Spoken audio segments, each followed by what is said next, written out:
গাছ কেটে তো মোটেই না। আমরা আমি প্রায় বলি যে আমাদের দেশে যেই মানে একটা বিপ্লব ঘটছিল, যে সবুজ আর কি বলে আমার হোমস্টেড ফরেস্ট, আমরা সব প্রত্যেকে গাছ লাগাইছি, একটা বিপ্লব কিন্তু ঘটছিল আমাদের, কিন্তু সেই বিপ্লবের সুফল কিন্তু আমরা পাই নাই। কেন পাই নাই?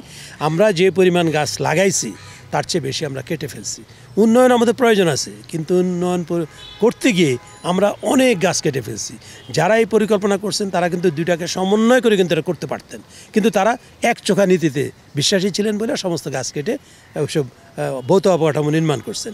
এখন ঢাকা শহরে যদি আপনি আসেন, 7 মসজিদ রোডে আপনি গাছ কেটে, আমি ধরে নিলাম সে নতুনভাবে ফুলের গাছ না, সৌন্দর্য বর্ধনের গাছ না, যেই গাছ শীতল ছায়া দেয়, তাই না, আমার পানি, ভূগর্ভের পানি এই কী বলে রিচার্জে সহায়তা করে, সেগুলোই লাগালো। কিন্তু যেই গাছটা আমার 25-30 বছরের পুরানো, সেটা যে কেটে ফেললাম, এই যে 25 বছর পুরানো গাছটা যে আমার যে পরিমাণ অক্সিজেন দিল, যে পরিমাণ কার্বন ডাইঅক্সাইড সে শোষণ করলো, যে পরিমাণ শীতলতা আমাদেরকে দিল, যে পরিমাণ ভূগর্ভে পানি রিচার্জ করলো, নতুন গাছটা কি তার কিছুই করবে?